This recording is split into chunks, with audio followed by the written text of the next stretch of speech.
Hello and welcome to this edition of In Conversation.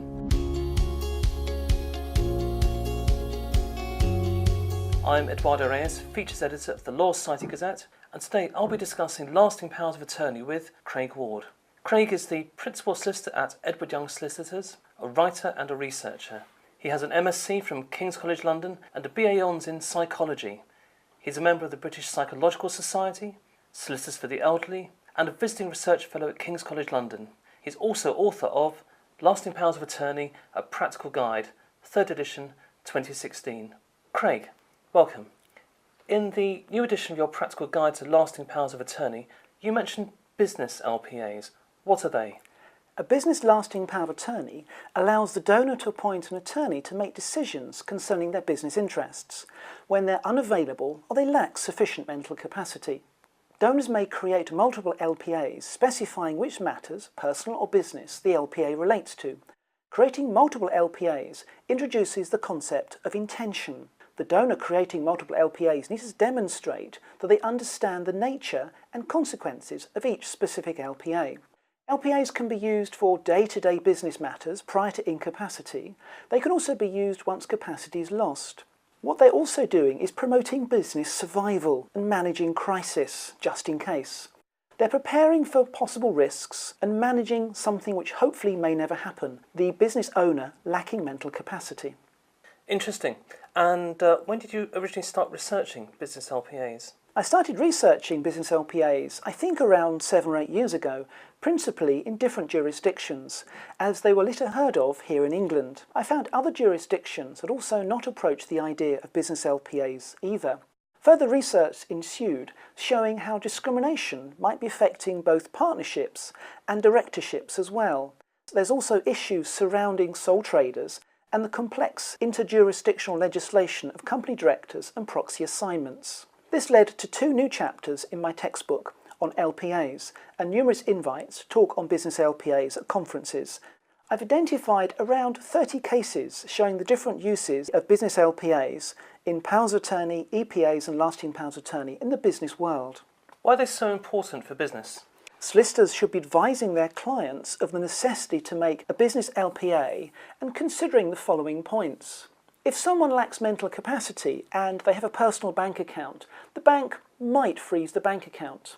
If I'm a business owner and I've got an overdraft, the bank is more likely to freeze the bank account. There might also be, for instance, if I'm a business owner and I lack mental capacity, I might be creating voidable contracts. There might be crisis management implications that if I've not prepared sufficiently, then what's going to happen if I can't make business decisions? There might be concerns regarding regulatory or statutory breaches. If there's no business LPA in place, I can make an application to the Court of Protection, but then I know on occasions this can be quite a lengthy process. Is the advice the same for all businesses then? Businesses fall essentially into 4 categories: sole traders, partnerships, LLPs and companies. There's lots of overlaps when providing advice, but there's distinctions too, with different regulations and case law relating to each of those 4 categories. So for instance, just in partnerships, there's 2 types of partnership law. There's the Partnership Act 1890 and there's the Limited Partnerships Act 1907. Within limited partnerships, there's the Limited Partnership Act, but there's also implications coming from the Companies Act into LLPs as well. And then separate to all of those, you have companies and directors. Is there a difference between making a regular LPA and a business LPA? Well, yes and no. The usual practices and safeguards are still present when making a business LPA, plus the concept of intention and a new approach to determining capacity and understanding of the business donor, and can they actually make a business LPA or not. Intention. Why is intention so important? This links with assessing a donor's capacity to make a business LPA, where the following should be confirmed. What is their intention to make this particular LPA at this particular time? Because we know when assessing someone's capacity to make any particular something or do an act, we have to look at the issues of time and what is the thing or subject they wish to do. Time specific and issue specific. But also that the business owner understands the value of the particular something which they're appointing the person to make decisions on behalf of. So for instance, with my regular LPA clients, I might ask them about the value of money. If I give you £20, what could you buy? With my business owners, I've got to think about you're appointing someone to manage your business. So I need to ask you business-orientated questions to make sure they understand the value of the something they're asking the person to make decisions about. Also, for instance, we're now separating out personal finances from their business ones. So understanding what they're doing at the time is quite important. Let's talk about instructions. When you're taking initial instructions to make a business LPA, where do you start? What I'm doing is I'm using the same approach as I do when making a regular LPA. So I'm asking client questions and gaining general information about my client, but from a business context. So for instance, is the donor the actual business owner, the partner or director? Is the business operated with someone else, or has it been so in the past? When did they start the business and why? Have they made an EPA or an LPA in the past? If so, who was appointed? This is because I need to check to see whether there's any conflicts or clauses contained in previous documents which might affect the current working of the LPA I'm creating. Also considering why are they making this LPA at this particular time? Has something changed? And also who do they want to appoint as their attorney and why? And what other points should the solicitor ask about? It's a matter of conducting a business audit in the same way as I would ask questions concerning my regular personal LPA clients about their family and what they hope to achieve. I've got to ask these similar styled questions, but in a business context. So for instance, this might be about the type of business the person has. Are you a sole trader, partner or a company? Where do you want to be in 5 years' time? What is the type of business which you have? What are its markets? The size of business, number of employees? Does your business have an overdraft or investment management scheme? The profit distribution or the reinvestment strategies which exist? Are there any existing crisis management plans? The clashes which might exist between previously created documents, powers of attorney, EPAs or other LPAs? Are there any discriminatory provisions contained within your partnership agreement or your company articles? Asking them to get out their original business plans if they can find them. Also considering the future business development. Where's it going in 5 years' time? And also whether the business trades or intends to trade internationally. Let's talk about attorneys. When someone makes an LPA, they choose an attorney. Is that a simple process? Just how an attorney is chosen may appear a fairly straightforward process. Pick someone you trust. Fairly easy. However, if you have a look at the rate of abuse and undue influence by attorneys, you actually come to understand that choosing an attorney becomes quite a key factor. So how should I choose my attorney? Often donors choose their spouse or children. When choosing a business attorney, this becomes a more complex process, as business and company legislation may apply.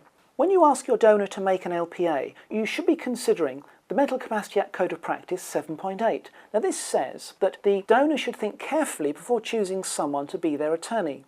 An attorney should be someone who is trustworthy, competent and reliable. They should have skills and abilities necessary to carry out the tasks. Now this means I just can't choose anyone. I've got to think about the person I'm choosing, can they actually perform these tasks or not? With my personal LPA attorney, that's fairly straightforward because they're often managing my bank account already. We might be married or living together. But with my business LPA attorneys, I've got to think about, I'm asking this person to do a specific task within a business context. Do they understand what they're doing? I'm researching this question at King's College London at the moment, investigating the decision-making process which is used by donors when they're choosing their attorneys. If I make a business LPA, can I choose the same person as I would when making a regular LPA? Yes, you can, but not everyone is suitable or even eligible to become a business LPA attorney. There are regulatory and case law restrictions about who can be appointed as an attorney. My book addresses these issues and it outlines questions to ask and advice to provide when choosing. Given that, what sorts of additional responsibilities do business attorneys have? If the donor is choosing someone to make business decisions, they should consider the consequences of their actions in choosing that particular person as their attorney. If, for instance, the donor is a business partner, partners owe a duty of care to all the other partners. If the attorney is subsequently found unsuitable, it's possible for a damages claim to be made against the donor who chose that particular attorney. Now, that also potentially means that there might be a complaint made against the advisor. Did they advise the donor suitably on choosing that particular attorney or not? This has professional negligence implications regarding the advice given to the donor when making their attorney choice. So once the LPA has been registered, if there's problems with the attorney, what can be done? Where there's cause for dissatisfaction with the attorney, the donor may revoke the LPA, providing they have sufficient mental capacity to do it. What if the donor now lacks capacity? What should happen? The most important person in the equation is always the donor. They are the vulnerable adult. They are the person who needs protecting. So their interests should be paramount. The person raising the concern should try and meet with the attorney to resolve their concerns informally, as this is the best way forward. That's ideal, but what if the attorney declines? They should try and contact the attorney by phone or letter or through a friend to try and resolve matters informally. If concerns persist, they should think about asking the attorney to justify why a certain decision was made and how was this in the donor's best interests. If they still decline, consider a complaint about the attorney to the public guardian, if there are grounds to do so. Now, such grounds might be a failure to carry out the duties of being an attorney, exploitation or abuse of the donor, or failure to act in accordance with the Mental Capacity Act principles. No one wanted to get that far though, so when an LPA is being made, what should a solicitor be looking for to prevent issues arising? Solicitors should confirm there are no issues, for instance, in the family or possibly family rifts. So when taking instructions, it's useful to ask questions about the type of family. Are there any concerns or issues? Does the family get on with each other? Because if I'm appointing attorneys from both sides of perhaps a family which doesn't get on, as the family doesn't get on in the first place, then if I appoint them as attorneys, are they now really going to be able to make decisions as attorneys?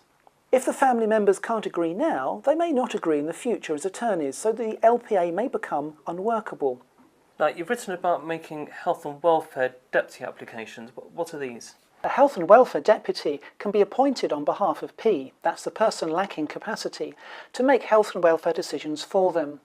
It's recognised there's a greater chance of success when making a financial deputy application than when making a health and welfare deputy application. What's the difficulty in making these applications?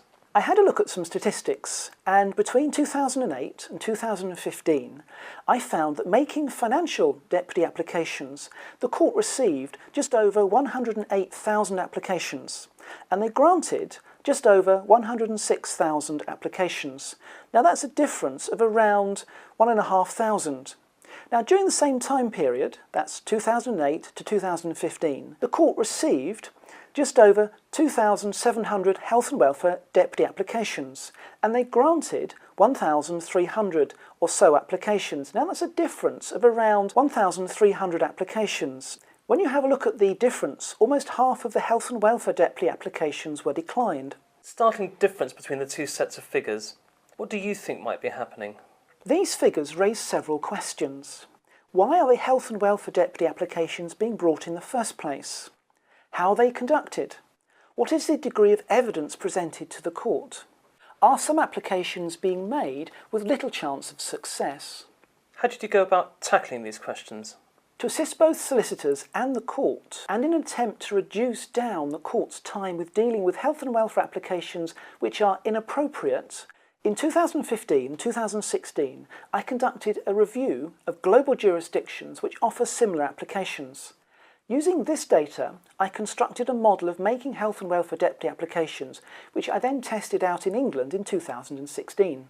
And what did the research conclude? I found the model provided insights into why some applications may succeed and why other applications actually might be more problematical. I tested this out, asking both judiciary and individual solicitors their views on the model itself and their approaches to making and/or judging or considering health and welfare deputy applications. And I've included all this information in my book. And when solicitors make LPAs, what key issues should they consider? Solicitors should be keeping contemporaneous notes of their meetings. If later there's a problem, if you have a look at the case of Burgess and Hawes in 2013, this reminds us that the court's acceptance of solicitors' notes are viewed over those of medical practitioners made after the event. Make sure that you do confirm mental capacity relevant to the type of LPA which the donor is making, as lack of capacity is where most LPAs are challenged. When acting as a certificate provider, check to make sure there is no fraud, pressure, undue influence, or any other reason why an LPA can't be made. Now this does include Section 76 of the Serious Crime Act 2015, where you're confirming, if it's appropriate, confirming there is no coercion or control. On the Health and Welfare LPA, if the donor signs option A, asking them do they want to make an advance decision or provide guidance to their attorneys to help them when decision making.